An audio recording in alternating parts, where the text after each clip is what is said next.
All right, welcome back to episode 40 of Valley Sports Talk. I know that's a different voice saying that. Unfortunately, we don't have Noah here today for the big episode 40, but we do have Braden and Max back, which is nice. Once again, it's episode 40, so it's a pretty big one for us. We're excited to get going. We're going to talk about the NHL trade deadline and all the deals, the important ones anyways, that happened.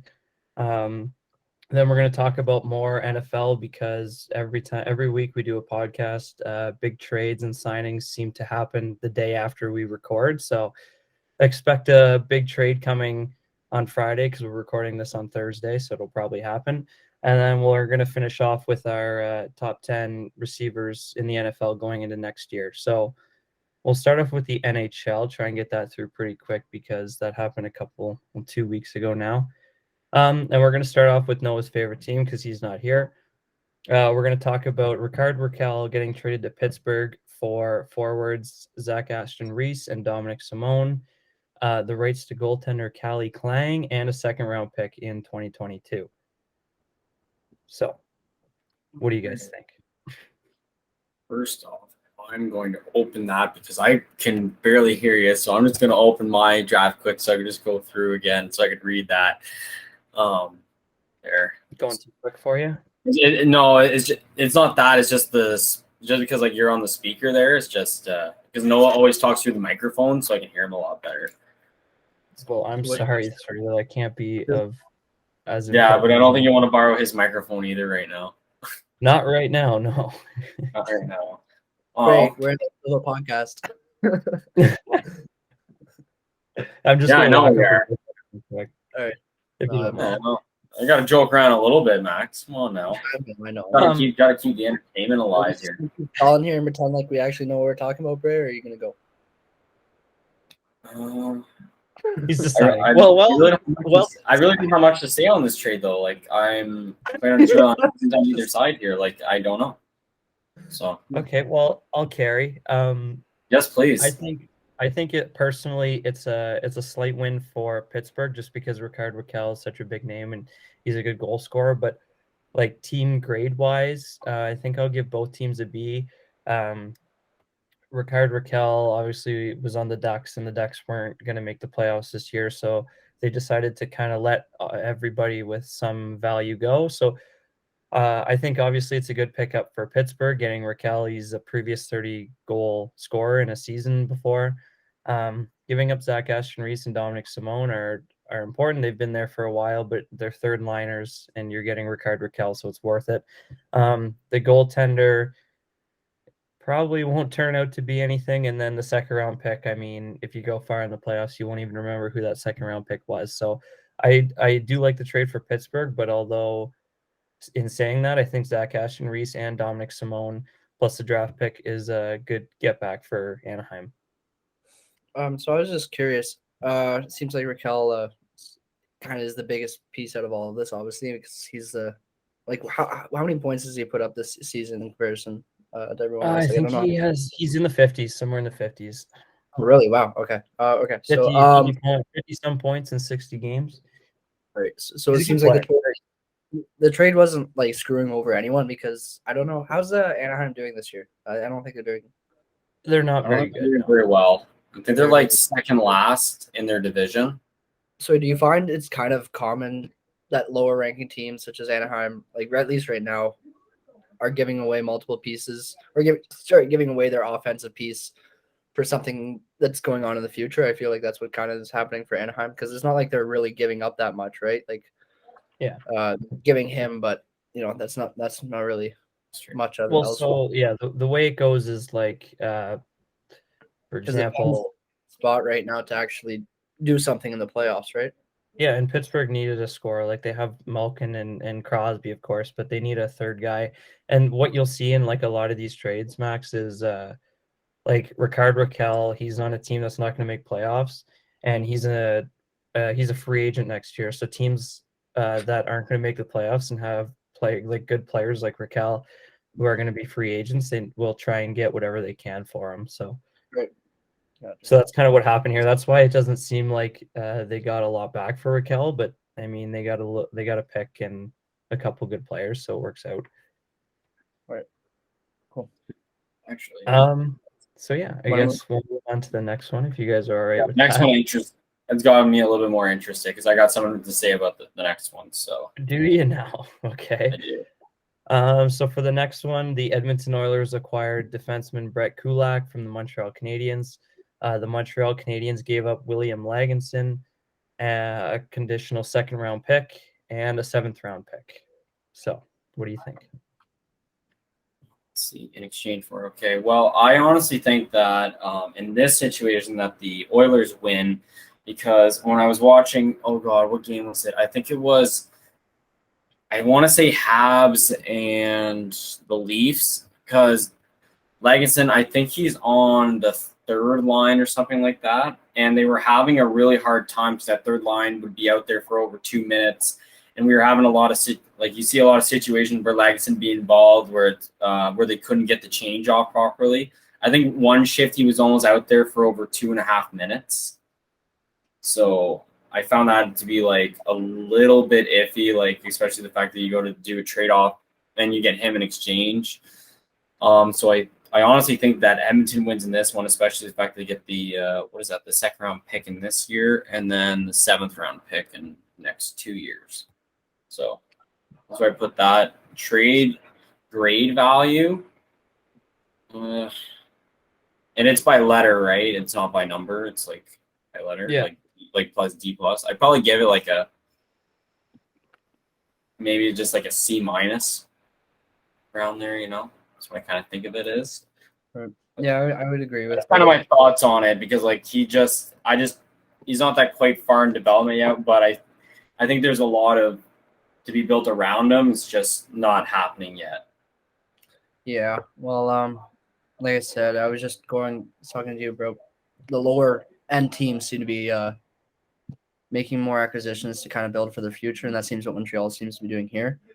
So I understand it, but overall, it doesn't seem to like jump out at me that it's going to help for either of the teams. But yeah, like I said, I don't know too much about Brett Kulak, but from my understanding, it's not a huge addition for the Oilers and for Canadians. I mean, they're in a spot right now where anything is kind of something they can grab towards or something that they can look forward to for the future because they really have nothing right now. So yeah, that's my thoughts. I'd say the same about C minus.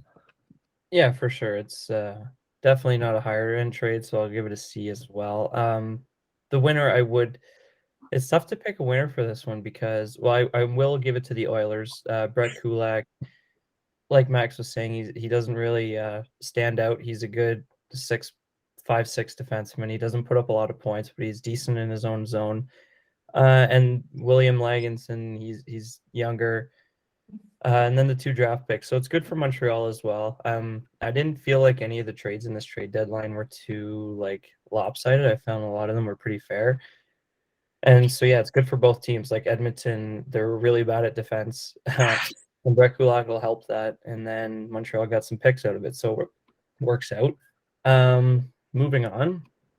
The New York Rangers acquired Andrew Kopp and a 6th-round pick for Winnipeg in exchange for Morgan Barron and 2 second-round picks in 2022 and a 5th-round pick in 2023. So I'm gonna have to give the win to the Rangers in this one. 2 second-round picks for the Jets is okay, but for a Jets team that's still trying to make the playoffs and they're in the hunt for it, I don't understand why they gave Cup away. Like he's a third liner, sure, but he is a guy who brings a lot of energy to the game. He's big, he'll lay the body, he'll go in front of the net in the nasty areas and get them nasty goals. And that's an amazing pickup for New York, who is currently in a playoff spot and looking to go deep, especially with the goaltending they got. So I like it for the Rangers. I'll give the Rangers like a B+ for this guy because I really like Andrew Kopp, and I think he's one of the best third liners in the league, personally. Honestly, I couldn't agree more on that trade. Like, I think, no, seriously, because he is a good defenseman.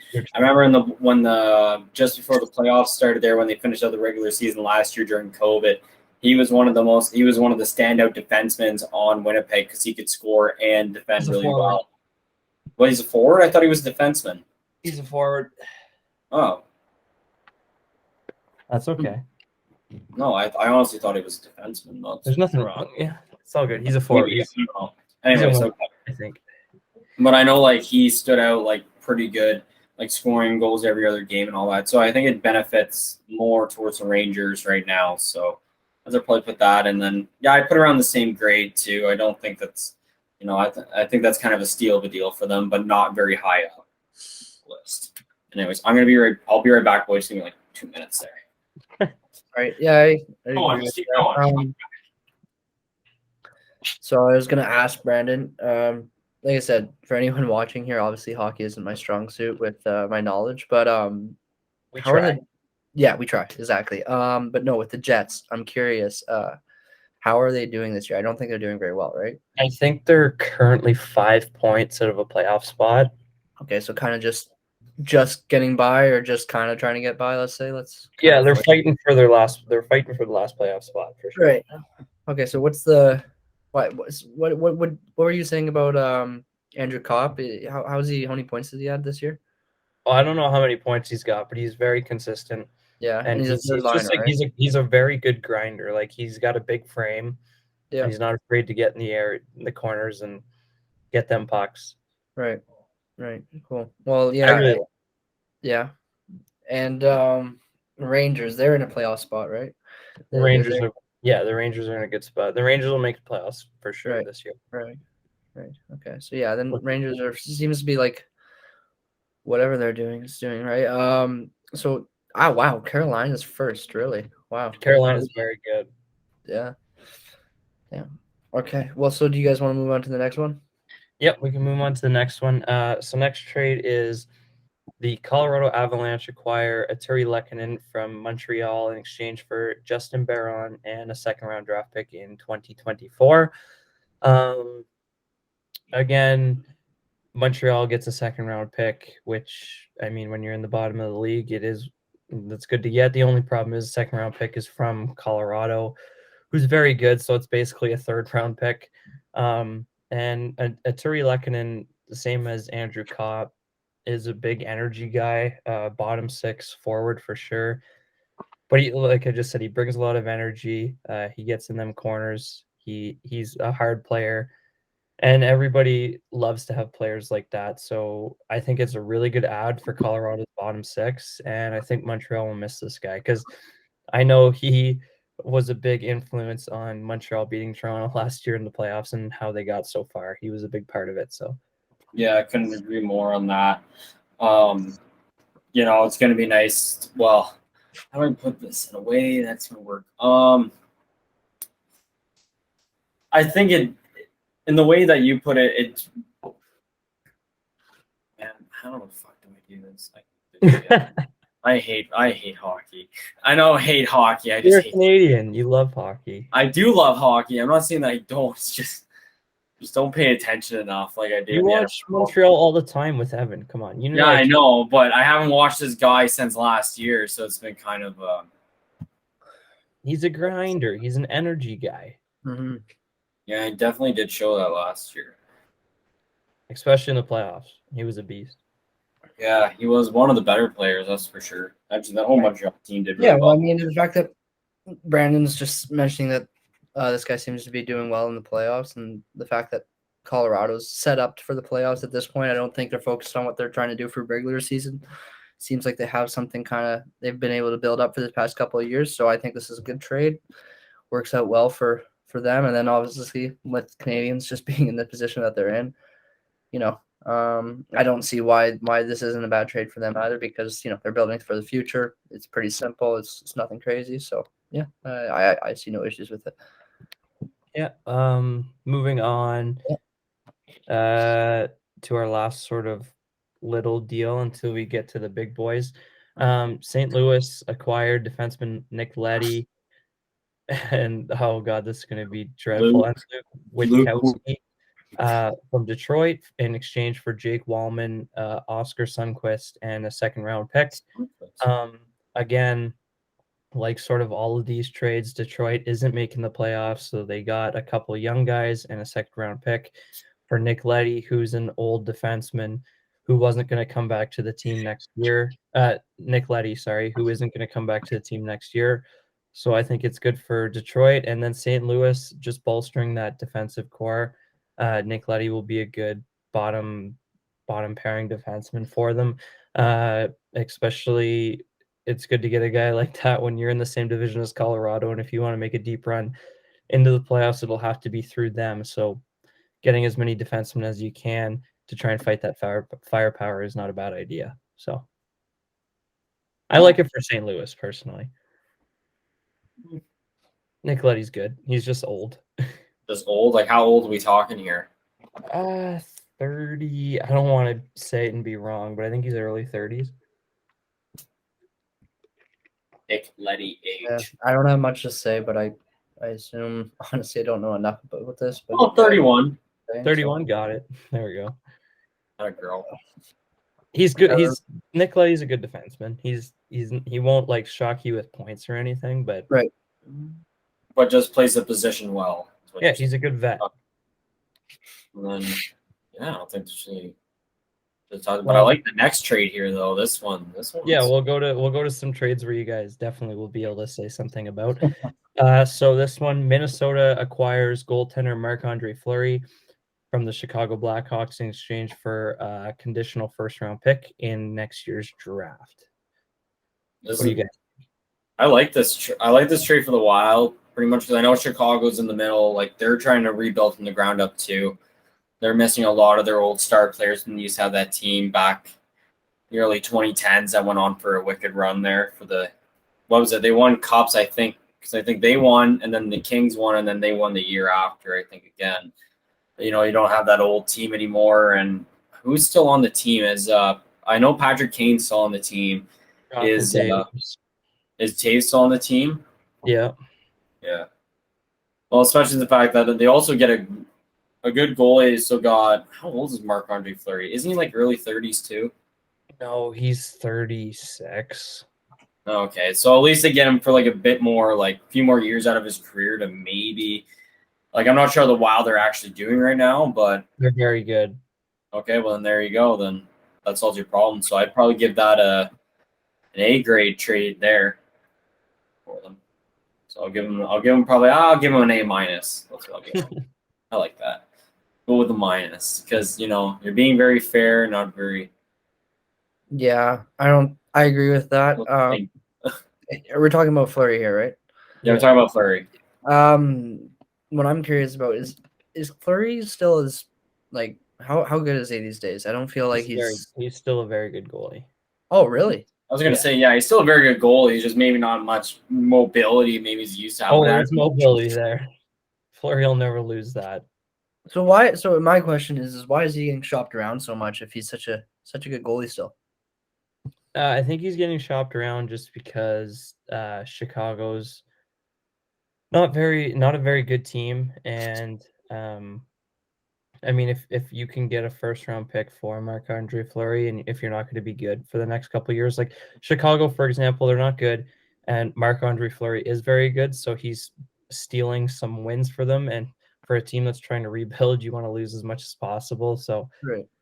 For Chicago's side, trading away someone who's getting wins for them and also getting a first round pick is sort of two good things, although it doesn't seem like it. And then for the Wild, I know Marc-Andre Fleury had like a no trade clause or something like that, but he opened his trade clause because he was traded to the Wild, which means he actually wanted to go there. So it seems like a good fit. Right. Okay. Makes sense. Mm-hmm. Good for both teams, for sure. So a little bit of a smaller deal quickly. We got to talk about it because it's Braden's Ottawa Senators. I guess Max's too. The Tampa Bay Lightning acquired Nick Paul from Ottawa for Matthew Joseph and a 4th round pick. And I think that's not, and I like this trade only because like Ottawa's in the midst of a rebuild too a little bit, and they're trying, and I know they're stocking up on draft picks as much as possible. It also hurts my soul a little bit to see Nick Paul leave because he's been on the team for so long and he's been part of the Senators franchise for quite a while. So kind of sad to see him go. But I think that, it benefits both sides a little bit here. especially the fact that he gets to be on another possible Stanley Cup team to kind of, take him that far. And then with Ottawa just trying to rebuild their organization, I don't think it's bad at all. Yeah, you know what? I feel like that's a really good take, Ray. Coming from a Sens fan as well, or kind of a Sens fan, it's tough. It's kind of hard to stay with those guys lately, or I mean, like forever. Yeah, I was a Sens fan whenever they went to the finals, and then I started off a Sens fan as a heartbroken Sens fan, and then just never got better since then. So what's the point? Anyways, these have a great team.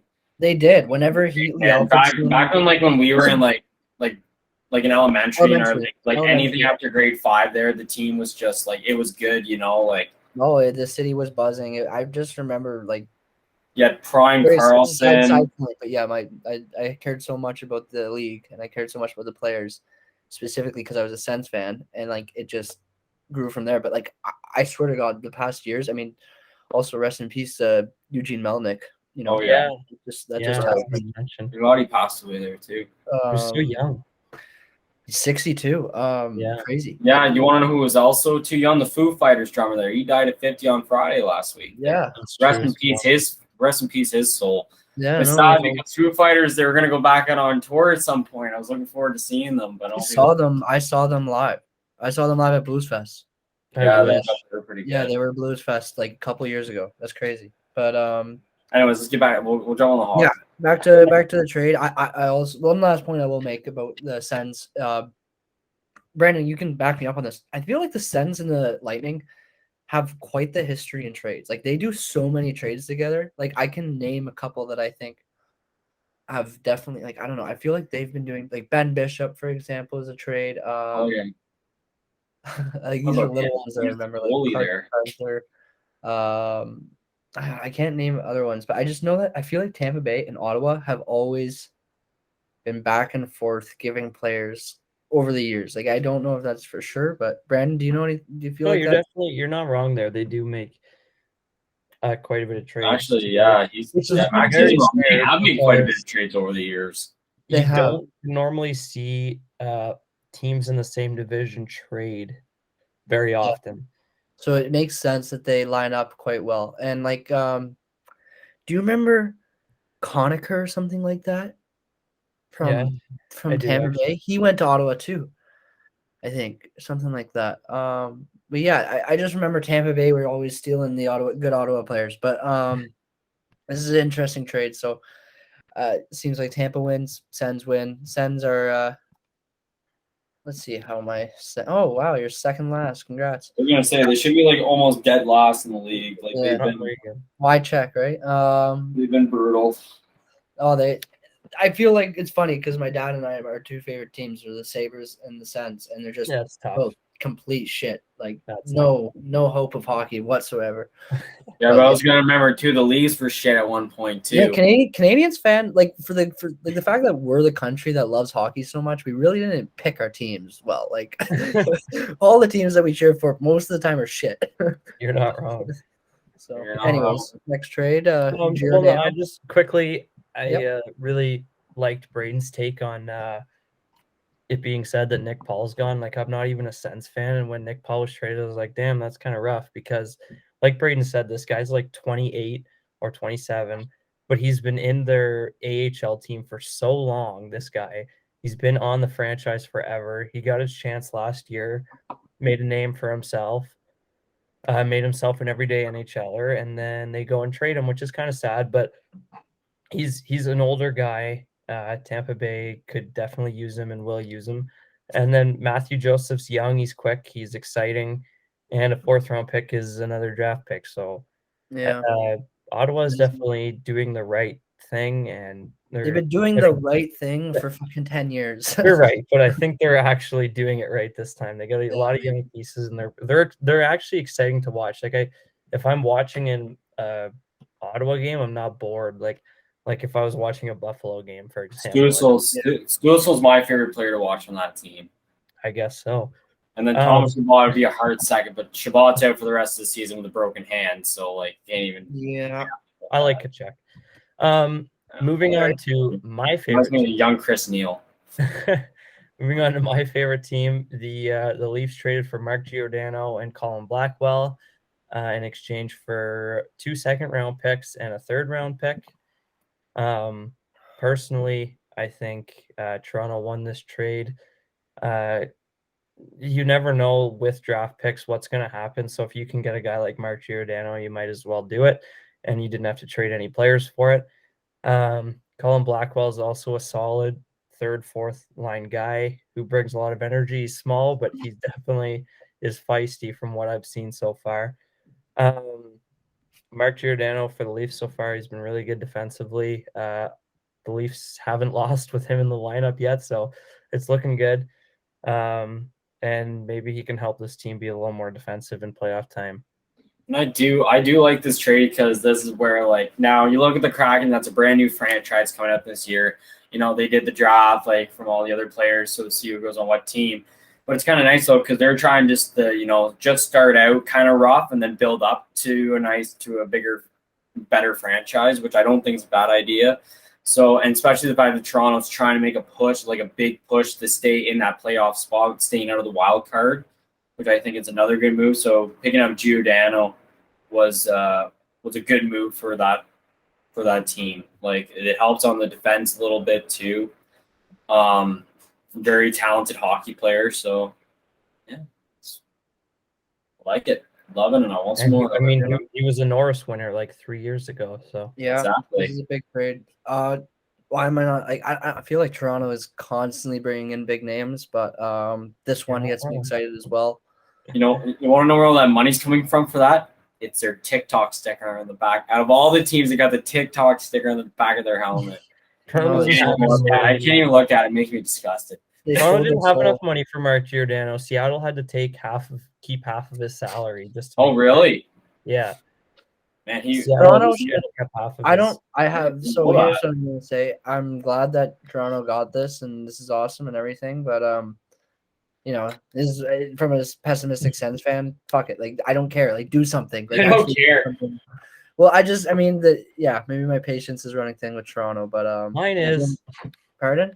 Mine is. Yeah, no, I don't blame you. I mean, they're doing well this year, so let's hope for the best. But why predict something that has already told me 20 times in a row? Don't. So I think this is a good trade. But yeah, I don't know. They better make it. You should be excited for it. You 100% should be excited.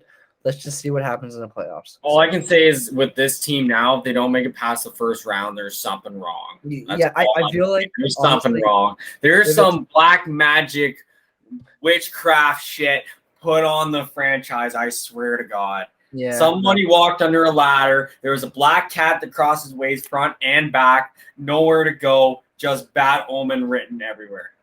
Mm-hmm. Yeah. So I don't know. The other thing I will say about the trade is I do think it's obviously a good trade. Don't get me wrong. Toronto wins. They're not. It's just I hope something turns out of it. Is Toronto missing some defensive core anyways? Like, are they? Muzzin's got a concussion. Right. So this makes sense. Hall has a concussion. Oh yeah, he hit the. I think Labushkin has a concussion. Everybody's got the C word. I was gonna say the last thing I'll say about this trade, if I can connect it to anything. Brandon, would you consider the Leafs kind of the Lakers of the league right now? Like, I would say no, just because they're actually in a playoff spot. Oh, right. Yeah. Okay. Fair enough. Okay. They're doing well, so I can't really shit on them that much. I just feel like the expectations, it's like putting together a super team in the NBA and being like, okay, do something. And then it's like keeping that super team for 10 years, like 5 or 6 years, and then still just never doing it. I don't know. I mean, I'm not going to at this point, but like, I there's so much talent in the Leafs organization and on the team that, even from someone who's not a Leafs fan, I'm saying what's going to be said over and over again, but it'd be nice to see them. Even as a Canadian, it'd be awesome to see the Leafs get close to the finals, like for once. So, Who Yeah, knows? people like to hate the Leafs, but I mean, the Leafs and the Flames are the only chance Canadians have to see a cup this year. 100%. So we'll see I'm how not that. gonna. I'm not gonna. I don't like the Leafs, obviously, from a sense perspective, but from a Canadian perspective, it's about damn time they got themselves there. So Exactly. I'd rather see the Ottawa Senators win a cup over the St. Louis it's the Blues. same conversation that we've been having for like over 7. 5 years? Well, no, it's been since '67, really. But Oh my God. Yeah, you're not wrong there. You're not wrong there. It's been a yeah, long Let's get time. off this Leafs talk because it's making me sad. yep, Probably the biggest trade of the trade deadline was Florida acquired Giroux. Captain Claude Giroux and a couple other players in exchange for Owen Tippett, first round pick, and a third round pick. I'm gonna Personally, start. yeah, go ahead. Go ahead. No, I would like to start off on this one because I think I got some of this. Now, for Giroux to go to Florida is not a bad decision. I like this trade personally because you know what, Giroux has put in a lot for the Flyers franchise, and like with the way that the Flyers, where are they sitting right now? And they're oh god, I know it's Pretty not low. like pretty low Pretty low. exactly. Like like they're kind of going through a rebuild themselves, right? And, I don't think Giroux's got too many years left in the NHL unfortunately. So, in order to take the trade to kind of go and get yourself that Stanley Cup, because I know he doesn't have one, is not a bad decision. It's kind of hard to let go of a guy that's been your captain for so long and with a franchise that's grown to love and build around Philadelphia. But it also benefits Florida too, because I think Florida is going to make a good push in the playoffs here, and they need somebody like Giroux in order to make those plays because he's fitting right in right now in Florida. Like there's nothing stopping him from leaving. Like ever since he left Philly, so I think it's worked mostly good for Giroux and for Florida, but for Philadelphia for their draft picks, it's pretty good too. I mean, I think it Yeah, works. like Philadelphia I think it got works both ways, but there's more of a personal kind of standpoint. I would just give it more kind of like just Giroux in general, you know. Yeah. So like personally, what I think is going to happen is I think this is for this year. I think this is a huge dub for Florida. In the long term, I think this is a huge dub for Philly. Philly got Owen Tippett, who's a really good young player, a first round pick and a third round pick. And I don't know if this is that bold, but a prediction I have is Claude Giroux is a free agent this year, and I think he goes back to Philadelphia next year. So I think like Claude Giroux will definitely only be on Florida for this year. So he's definitely a rental just for this year to see if they can make the playoffs, not make the playoffs, make the Stanley Cup, because people forget they lost in the first round last year, but it was to Tampa and they took them to 6. So I mean, they were right there. And Claude Giroux, like I said, is a free agent. I think he's going to go back to Philly. So basically, I think Philly is going to get Owen Tippett, a first round pick, a third round pick, just to trade away Claude Giroux for the rest of the year and get him back. All right. Well, I don't have much else to say. I think what you're saying is right.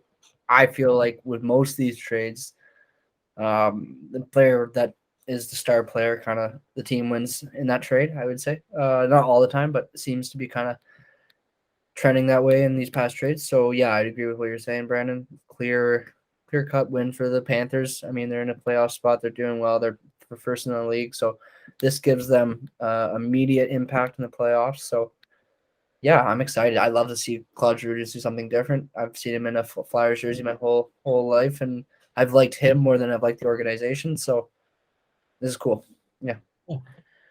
We got 2 more trades. If you guys don't mind, we'll just go through them quickly so we can start talking about football. Yeah, for sure.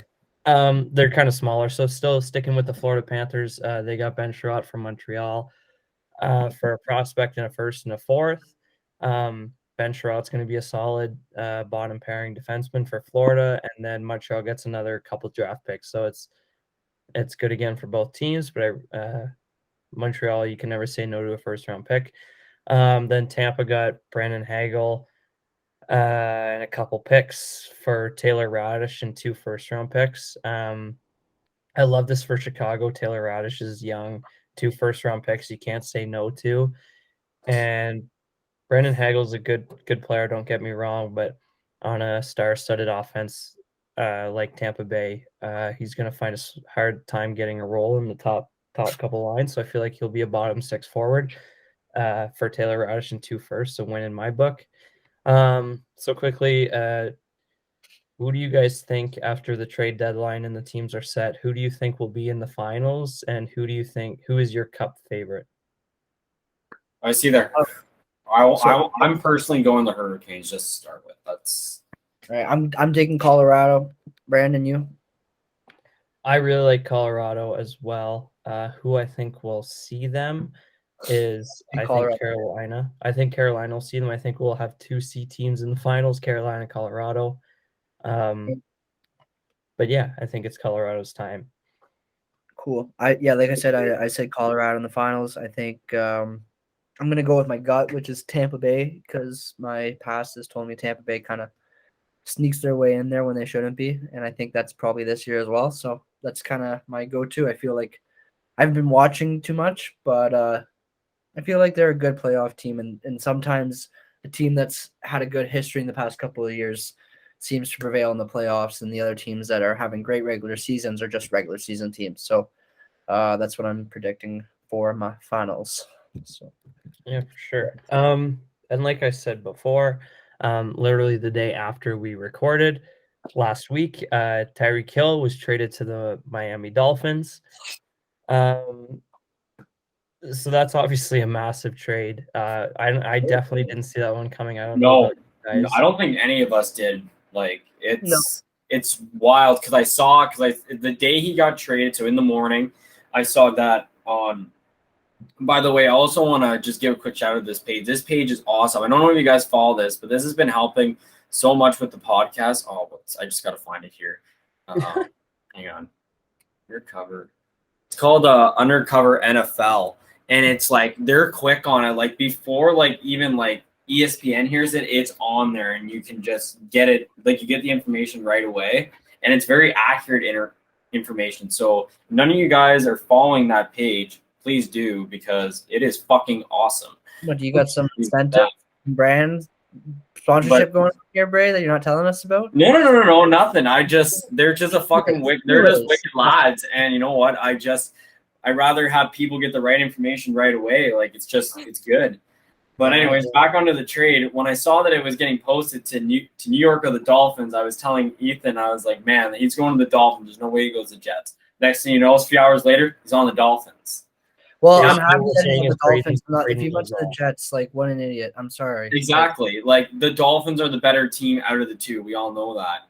Well, now, I don't know how this trade just like became to work. I think it was like what was the cause of it? I think it was like he wanted more money or something like that. Like they were gonna give him a good contract extension, but I just don't know if he just wanted out of KC for just some reason. But the Dolphins definitely win in this. Like they definitely win because they needed that.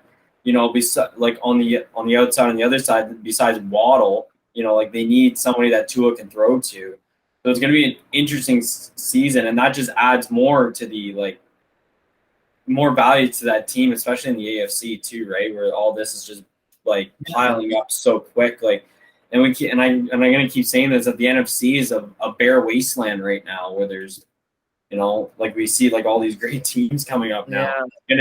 It's going to be a deadly season, I guarantee. Like the AFC is going to be a competition.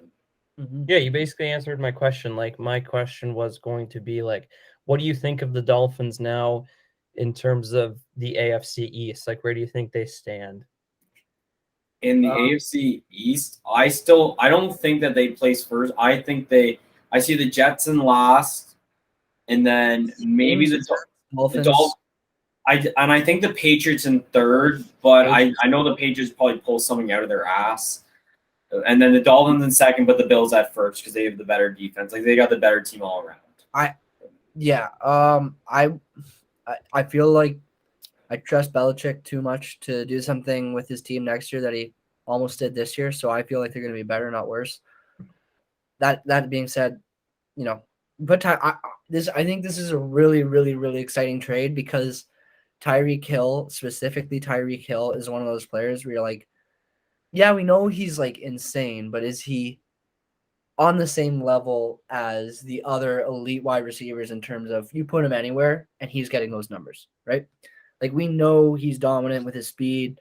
Patrick Mahomes, Kelsey, that offense, like it's a whole identity. Well, it's like the offense is built around those two, though. Well, those three, really, I should say. That's what their whole KC offense is based around. The offense is still going to be based off of Hill. In terms of Miami, he's still going to be like their main guy. You can't. I don't think. No, he's definitely wide receiver one, like number he's one definitely wide receiver one. But what I'm curious about is it a Mahomes thing or is it a Hill thing? Like, if the Chiefs, like, maybe the Chiefs do well and Hill does well. That's very possible as well. But I think it'd be really cool to see if the Dolphins start doing well and then the Chiefs just for some reason just aren't having it there, aren't clicking.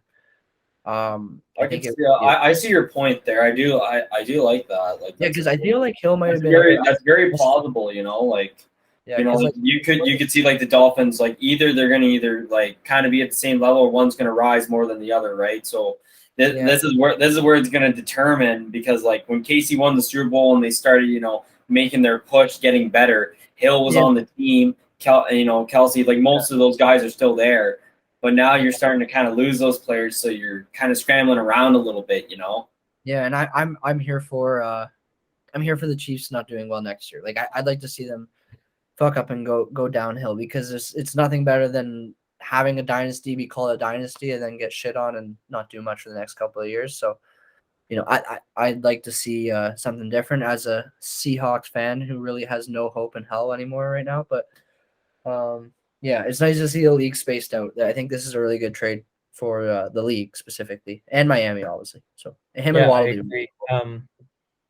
I think obviously this will be really good for a guy like Waddle. You got the two fastest wide receivers in the same team now, basically, and just having Tyreek Hill there will attract so many defenders that I think Waddle will get a big opportunity this year.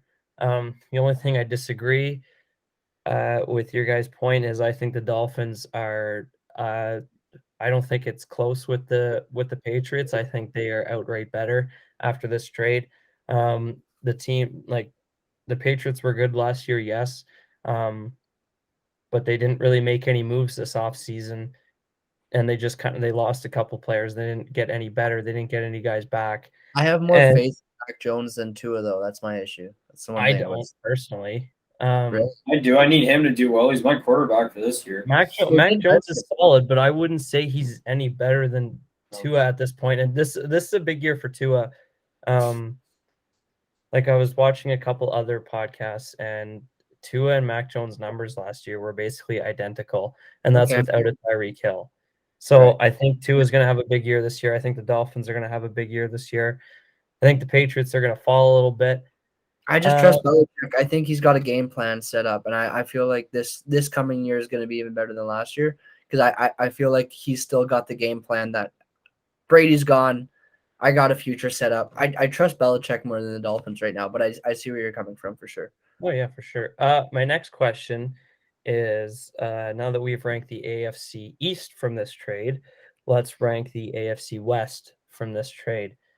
Do your rankings change at all after this trade? So who's the AFC West? That's the Chiefs. The Chiefs, the Chargers, Raiders, the Raiders, and the Broncos. Okay. Damn, that's gonna be. I don't know. So personally, for me, this might be a hot take, but I think the Broncos, in my list before, I had Chiefs, Broncos, Chargers, Raiders. After this trade, I think Broncos finish first. This team is too stacked. And KC and LA, the Chargers, I think it's a toss. It really is going to depend on when these two teams face each other, because they face each other twice a year. Who wins those games? I think whoever wins those games will decide who finishes second. And I think Herbert's going to have a big year this year. So I'm actually going to put the Chargers over the Chiefs, because I think the Chargers in their head-to-head matchup will beat the Chiefs. So I'm going to have the Chiefs third and then the Raiders fourth. In saying that, I think the Chiefs still do make the playoffs, but in my prediction, I guess they are a bottom wildcard team, in my opinion. Yeah, I'm gonna agree with you on that point. It's just mostly a toss up for that. I don't want to put an actual pin in it because Do it. it's really Do it it. is up in the air. Like, oh, you want me to put a pin in it? Yeah, pick one. Who has the better? Be confident in your picks. I'm I confident. am. I'm saying Chargers over Chiefs. Give it to me. I'm just thinking on who's on the team and who's. You know what? I probably would put the Chargers over the Chiefs now. Now that I think about it, There you go. Lock it in. I am locking it in. Done. Sup. So your Write that Broncos, down. Chargers, Write that down. Raiders. Max, Sorry, Broncos or Raiders? Who am I taking? who are you taking in that division? Broncos. I love Yeah. Devante Williams and I love Russell Wilson. It's basically my second favorite. It's my second favorite team now. So I Who's didn't have coming them second? before. Raiders. The Raiders Raiders. are coming second. Yeah, didn't they just make a big signing? Devante Adams. Yeah. Why wouldn't they? I Second's a don't good. know. So who's third then? Who are we left with here? The The Chiefs? Chiefs and the Chargers. Oh yeah. That's exactly how we're going. So No, you think Chargers, the Chargers? Chargers and Chiefs. Chiefs are going last in that division. Fuck You the think Chiefs. Do you think the Chiefs finish last in this division? Yeah. I'm banking on the Raiders doing well with Devontae Adams, and I feel like last year they were actually pretty good. So I don't know. Yeah, and you know what? And they have Hunter Renford too, so he's pretty good too. Actually, Devontae Adams is insane. Like he's gonna be insane. They haven't had a top wide receiver, and him and. Well, that's not who I'm talking about They though. also have I'm banking on next year is Waller. Yep. So their offense is stacked, but they have a number one wide receiver. The Chiefs don't. The Chiefs, Patrick Mahomes is great, but that's it right now. I could see the Chiefs not doing And do well. the Raiders have a better defense than the Chiefs? I would not. I don't. I personally don't know. So if you guys don't know them, that's fine. I don't think so personally. They have Crosby, but Max Crosby. Is that us? Yeah. Yeah. Yeah. 2x though, not okay. For everybody listening, Max has the Chiefs finishing last in the division. So when they finish first next year, let them know. So we're gonna finish this podcast off with doing our top 10 receivers in the NFL going into. Also, when we're done this top 10 list, I have a question for Max after. Oh, great. Okay, I like it. Something bad, Max. I just gotta ask you a really good question here. So if you guys want to go 10, 9, 8, 7, 6, 5, or no 10, 9, 8, 7, 6, and then not go into too much depth, but like a sentence or two about why they're in that position, then that'd be great. Yep. Okay. I can go first if you guys want. Sure. At 10, I have Keenan Allen. If the Chargers are going to pass the Chiefs, he's going to be a big reason why. Also a big reason why Herbert will have a big year is going to be because of Keenan Allen. Number 9, staying in that division, I have Hunter Renfro. He was a beast last year, and I think with Devante Adams, he'll have even more open space, and I think he's going to explode next year. Number 8, I got Jamar Chase. How could you not have him in your top 10 going into next year? He was a beast, set a bunch of rookie records. He was on pace for a bunch as well, and he's the number 1 target in that Cincy offense. Question: why so low? Why so low? Yeah, why so low? Because there are a lot of good wide receivers in this league. Coming at number 7, I have Stefan Diggs. I think he still had a great season last year, but I don't think it was as great as he wanted. And I think he has a big bounce back this year. I think Buffalo's really good. Number 6, I got CD Lamb. Obviously, they lost Cooper Kupp. So I think more targets are coming his way, and he's already a beast to begin with. Number 5, I have Justin Jefferson. I think he's going to have a big year next year. I think Minnesota is going to be really good. This hurts to say as a Packers fan, but I think Minnesota is going to finish first in that division. Justin Jefferson is going to be a big reason why. And I'll save my top 4 for after. I'll let you guys go. All right, I'll jump in here next. At number 10, I had Hunter Renford. 1-1-1, but no, that's okay. Yeah. Why don't we do our last 4 1-1-1? Okay, deal. Deal. Anyways, I had Hunter Renford at number 10. put him here because, I think he's going to be a decent impact coming on the team, especially the fact he also have Devante Adams too to think about in that concept. So that's why he's kind of number 10. He's a good wide receiver. Really stood out last year when all the stuff happened in Vegas. We don't really want to get into. So I stick him at 9. Mike Evans. At 10. At number 9, I have Mike Evans. I think. It's not a bad pick. Sorry. Oh, okay. I put him there only. I think just mostly because of you have to fight between him and Godwin now that Godwin's got the surgery. He's going to be coming back next year again, especially on that contract extension. But he's still that threat on the outside, which I think it's number 9 suits him well. Number 8, I should have put CD Lamb higher, but I didn't. There's so many other good wide receivers out there. I know CD Lamb didn't have quite the season he wanted to, even though I still think he's a really good, talented wide receiver. But now that, like you're saying, that they've lost quite a few in the receiving core, he'll be getting more targets now, which I find is kind of nice. At number 7, I had DK Metcalf. Now, if DK, I'm not sure if he's going to be staying because I know there's still rumors of him getting traded. For value. I thought they'd give little Lockett first because you would want DK on your you want the big man because all Lockett is good. Like I've said before, is for the deep route, deep threat. That's the way I look at it. Number 6, I had Diggs. Love Diggs as a wide receiver, very talented. Very cocky too, which is nice to get underneath people's skin.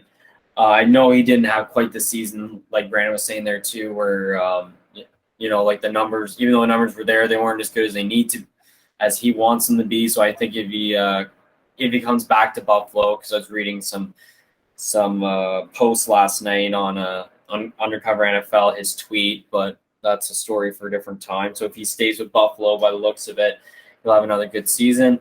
And then at number 5, I had Justin Jefferson. Don't wait, stop it. Yeah, Brandon went to 7. No, I did. I did my 5. Oh, you did 5. Okay, sorry. Go ahead. Just to interrupt Braden real quick. Mark Giordano just scored his first goal as a Leaf, so let's go. Wow. Right on. And then pretty much for the same reason you had, Brandon, I put Jefferson at number 5 there. So cool. Definitely going to be a big key on that, especially next to Thielen, because I think Thielen's still on the team, eh? Yeah, I'm Thielen. So yeah, and especially the fact that Green Bay is taking quite a bit of hits this off season. He's definitely going to be that big threat like he always has since his rookie start. Let's just say that LSU in that year made some pretty good receivers. So, I like him a lot. He's a very talented young guy too. So, yeah, the wide receivers in the NFL right now are insane. The amount of talent in that group is incredible. Same with the quarterbacks. Running backs, not so much lately, in my opinion. I don't find the running backs have been showing off as much as they should be. Anyways, top 10 receivers in the NFL going into next year. I have at number 10, Keenan Allen of the Chargers. I believe Brandon had him in our fantasy this year, and he put up a shit ton of points. Always consistent. Never can go wrong with my friend Keenan Allen. So that's why I'm at number 10. He's older, but I don't think this is the year that he falls off. I think Herbert is getting better. Why not? Number 9, Debo Samuel. Debo is so low. Great. So low, yeah, I know. I feel like this, even though I use this argument for Allen, I'm gonna put him down there just because of his age. I think he's 27, 28. He's he's in his prime, but I don't see him having a better year than last year, and all the guys ahead of him, I do. So number 9, Debo Samuel, and fuck Garoppolo. So there's that. Sir Jimmy. Yeah, exactly. And number 8, got my I traded him away, but I have CeeDee Lamb. Number 8, you guys are saying Cooper's gone, so he's going to start doing great. I don't think he's top 5 material yet, but he'll be really close. He's got a couple of tweaks in this game that he's got to fix before I think he's like superstar status. Number 7, D-Hop. D-Hop is probably a little bit low on this list, as you guys would think. I don't even have D-Hop. Really? No. Why? Not good? Because when he played last year, he didn't show me what I wanted to see. So wasn't he also Was he injured for like part He of the was season? injured for most of the season, but when he wasn't, I wasn't impressed. Okay. I think he can have a massive season because everyone else is gone. I'm not Right. saying he won't. It's I just D-Hop. think him and Kyler Murray. Kyler Murray should do something with him. I would be shocked if they just had one good year. That I think. Yeah, anyways, maybe that is a bit too high. Actually, I was curious. No, there's I nothing forgot wrong with about that. I Debo. think he's gonna have a great year as well. Debo Samuel too. Okay. So number 6. I'm kind of rooting against this guy just because I should have took him in my draft and I didn't. Justin Jefferson, I have at number 6. I love him. Yeah, I know because you have. He's a wicked player for you. I wish I knew sports and wasn't an idiot. But anyways, number 6, Justin Jefferson. I think he'll do great. He's supposed to do great, but I'm praying because I care about my fantasy next year that he doesn't do as well as he's supposed to do. But he'll be awesome. He's incredible talent. There's no denying it. But I'd like to see him just maybe stay the same or just not get incredibly good. So, I'd like maybe if he was on my fantasy, I'd have more hopes. But anyways, number 5, Stefan Diggs. Never can go wrong with my friend Stefan. Him and Josh Allen are just gonna tear it up again next year. I wouldn't be surprised if he goes from 5 to 2 like that. Maybe he was number 1 next year. You really can't say who's this going to be. All 5 of these guys on my list left are all number 1s that can just blow up all of a sudden. So 100%.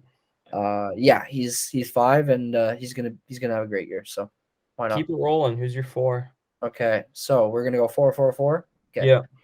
At number 4, another person that I should have picked up and no one really was actually interested in the beginning of the year aside from my friend Mr. Murphy. I'm going to go with Ja'Marr Chase. Number 4, I think he's going to blow up. I mean, who the fuck does what he does in the playoffs and doesn't do something after that? So I think he could have a historic season. Joe Burrow's just going to get better. T. Higgins is just going to get better. The Bengals is just going to get better. His numbers should explode. If he doesn't, I'll be really let down. But just based on his talent, his body, everything, like he's set. He should be the real package. So that's my 4. He's definitely going to get better because he did all of that with a terrible O-line and Joe Burrow not having a lot of time to throw. Now they've actually made some signing in the offseason, and Joe Burrow actually has some protection now, and that'll just give Ja'Marr Chase even more time. He's going to have a big season for sure. Who's your 4, Braden? My number 4 is Devante Adams. Brandon, is your 4 fun Chase as well? No. Braden, oh my Lord. Look, there's a lot of there's the guys I put up here. I think are just like they're on the better team. Brandon. What? Brandon, why did you just skip yourself? I'll go after Braden. Okay. Yeah, I know it's a bold. I know it's a bad take, but like I said, like there's so many good wide receivers, Brandon. It's so hard to list them all like in the proper order. But I know Devante Adams can have a great season again. We all know that for sure. That's all I can really say. Like, there's not much else to talk about him. Like, that's just that. You want to shoot your goddamn fucking head at me until it rolls off your shoulders. Go right ahead. I don't care. I'm gonna. Oh, those are fighting. Yeah, you go. Yeah, you see where Devante's ranked on my list. I think. So yeah, I can guarantee. I think I know where he is. It's where he should be. Probably number 2. He deserves to be 1 or 2. That's for sure. Number 4 for me is Debo Samuel. He is just the complete workhorse, can do it all. Like Max says, nobody likes San Fran, but you can't deny the skill on this guy. He's a wide receiver. He's a running back. He can do it all. Yeah, and I think now that they've figured out his potential of being able to run the ball as well as catch, they're just going to be able to make plays to make that even more useful. And I think he can outdo the season he had last year, which sounds hard to do, but I think he might be able to. So Debo is number 4 for me. Sure. All right. Number 3. I think number 3, I'll start off here. I have Tyreek Hill at number 3. Now, kind of line. What? Nothing. No. Sorry, Max. You speak up there. Come on. Oh, Braden, tell us about. Go ahead, number 3 there, fucking. You're lucky I'm half deaf. I can't hear you. Me up across the street. Anyways, I'm Tyreek Hill number 3. Even though with the trade, I still think he's still got the talent. It's all there.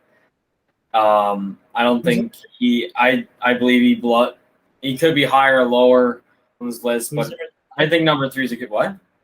Who? I didn't hear who said. Tyreek Hill. Okay, yeah. Okay, sorry. Go ahead. Yeah. Anyways, it's kind of like my number 3 there, so I'll leave it at that. Who's up next? All right. Well, not very fun here, but yeah, same thing. Tyreek Hill, number 3, makes sense. He's gonna get some incredible numbers, just like he always does. Freak of nature, fastest guy in the league. Why wouldn't he be top 3? You know, I think he's excited for this upcoming year. Him and Waddle, him having a guy that's gonna get people to focus on the other wide receiver as well is gonna be interesting. I mean, you don't have the tight end in Kelsey. So there is going to be a little bit of a misplacement there, but his numbers are going to be insane. It's Tyreek Hill. Why wouldn't he? So yeah, top 3. I'm gonna spice it up a little bit, and for my third, I have Tyreek Hill. Yeah. In I love my how we opinion, almost have all the same list. It's kind I of think funny. the top 3 is all the same, probably. Aside from actually, no, it's Brady. definitely not because Braden has Devante Adams at Yeah, number because 4. I got Devante Adams. Because he's an idiot. Anyways, Fuck you. Tyreek Hill, in my opinion, was the 3rd best wide receiver last year. And obviously, Tua's not as good as Patrick Mahomes, so I don't think his numbers will be better than his numbers were in KC. So for that reason, I will keep him at number 3. I'll just keep on going. My number 2 is Cooper Kupp. This guy's got amazing talent. He was amazing last year. Him and Stafford have a great relationship, and they seem to know where they are at all times. Odell still hasn't been signed, so that could give more targets to Cooper Kupp. You don't have to worry about the defense because he was being double teamed all year last year and still put up those numbers. So the fact of no wide receiver help doesn't really scare me too much. I think he'll do it regardless of how many people are guarding him. The fact that Odell might not be back just means more targets for this guy. So I think Cooper Kupp is going to have an amazing year next year. So he's my number 2. Same. No, Devante Adams is my number 2. I love Devante Adams, but I still think Kupp's first that season that he just had, just based off of the numbers, it's clear that he should be the number 1 going into the next season. I agree that Devante Adams probably has the chance to go like that, but yeah, Kupp had an incredible season, one that we're not going to forget. So with that, I'm going to just trust that this guy, even if he doesn't have the same season, if it's something similar, it's probably number 1. So Adams is 2. 1 is Kupp. Sorry, it's kind of quick. Just did my thing. Go ahead, Braden. My number 2 is actually Jamar Chase. I know you guys had him really low on your list there because you know how young he is and all that. But now I think that Burrow's got the protection to have more time to throw, and they're gonna design that offense around like those two again and maybe expand on some different plays. It's going to be pretty interesting to watch the Bengals again. And just Jamar Chase is just as talented as Justin Jefferson, but I just think that he's better and he's on the better team. And yeah, so he's at number 2. And do you want me to save my number 1, or do you want me to save it? Go ahead. Go ahead. Because we all know who your number 1 is. So my number 1, it was also Cooper Kupp. After the amazing season, being like the number 1 wide receiver in the league, going off with Stafford to win the Super Bowl, and like you said, how those two have a really good connection together now, and especially the fact that Odell hasn't signed yet either. With all those targets are gonna go up, especially because if that also happens, Van Jefferson will be wide receiver 2, which will be very beneficial for me also. So maybe that would work out in my favor because I need another wide receiver. So, well, the Rams signed Bobby Wagner, right? Yeah, they signed him to a $50 million. There's no way this team has the money for Odell. So Van Jefferson's definitely going to be the number 2. Good. That was kind of nice about Robert Woods getting traded because I knew the value went up for him. Then it went up again, and even though he's young, he's got a lot of potential, and I see it in him. Oh, 100%. Wait, Robert Woods? No, Van Jefferson. Van Jefferson. Yeah, I was gonna say, yeah. But okay. My number 1 is Devante Adams. I don't even think it's biased. Over the last 5 years, he's been the best wide receiver in the league. Not last year. What, pardon? Not last year. No, but just over the last 5 years. Oh, yeah.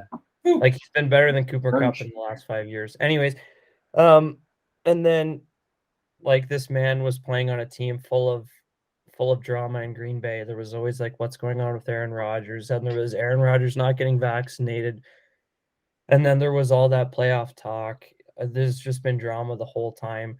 And now he's gone to a place where, yeah, I know Las Vegas had drama last year, but that's all taken care of. That's all gone. He's going into a fresh place. He's probably very excited. Him and Derek Carr seem to have some relationship already. And they've been talking a lot of game. And I think that Devante Adams is going to put up better numbers than he did with Green Bay, which sounds ridiculous, but I think it's definitely possible. The amount him and Derek Carr seem to be so excited about him joining. I also think there were no other receivers in Green Bay, so he was often getting double teamed. While here in Las Vegas, you have Darren Waller, who defense need to worry about. You got Hunter Renfro, who defenses need to worry about. So I think you're going to see a lot more open space for Devante Adams. I think he's going to have a monster year. So we'll see. Anyways. Oh, and Max, my question quick, because I know we're done with the top 10 here. Okay. Right. How often do you watch TV? I'm just asking. TV? Yeah, like if you wanted to sit down and get into a show, how often do you watch TV if you're, saying something like maybe that? Like 4 times a week, yeah. Okay. Now, this might sound dumb because Brandon, I think I know you watch. Have you watched Yellowstone? Yellowstone? Yeah. I've heard of it. I know of it. I haven't watched it. It is. It's one of the best TV shows I've watched since Sons of Anarchy. It is so fucking good. Oh yeah. Like, I finished season 1 in a day. Like, I couldn't stop watching it. There's always twists and turns, and it's about like this ranch in Montana and stuff like that. So I'm not sure that's something that interests you, but if you like a good like kind of drama, little action here and there, it's pretty good. Oh well, shit. No, it's just Cowboys Gone Wild. It's like in my mom actually, my mom and my brother I think watch it. I think it's supposed to be really good. It's really good. Not supposed. Oh yeah. Yeah, I'm not a cowboy guy myself, but it's one of the best TV series I've ever watched. Yeah, that's what I've been hearing. That it's really good. So yeah, I'll check on that. I appreciate. I didn't know what the fuck the question was going to be. I was. Me neither. I was like, "What are you talking about?" That's why I said it like that to keep you because I knew you sit there like what's he gonna ask me? Like I don't know. I was expecting like Max to say a low number and Braden to say like, "Oh, it shows because your takes are terrible" or something like that. That's what I was. What you were trying to say? I thought you were trying to tell me like you fucking sit on the couch, you loser. Or you do nothing. No, man. Like I'm not saying I do nothing, but it's just I have a hard time trying to find good TV shows, and I finally and like thanks to Evan, like. Because I know like people have been saying like, oh, you gotta watch it. I'm like, yeah, I'll watch it when I get the chance. And now I started watching it. I can't fucking stop. It's like I'm addicted to heroin or something. Like it's bad. Oh well, watch Breaking Bad if you want to do that. But yeah, no, it's don't do drugs, kids. Yeah, no, it's I've heard it's really good. So I'm gonna get on that too. But thank you for the question. Cool. All right, are you guys? Mix it up a little bit, Yeah. Well, that was a very long podcast. It's a little special for our 40th, I guess. We wanted to make it a little longer, so we thank you guys for sticking around. Obviously, had to take advantage of what's that? I was just saying we had to take advantage of having an episode without our without our fearless leader. I know I'm now the only one who's appeared in every episode, so I'll take that. We'll cut Noah out and just make a whole new podcast. Just so way better. Thank you guys for sticking through 40 episodes. We've been doing it for over a year, so yeah, it's getting good. We're just getting started, hopefully. So thank you guys for watching, and we'll see you guys next week. Like and subscribe. Get it. Watch our TikTok. Watch our TikToks. See you guys.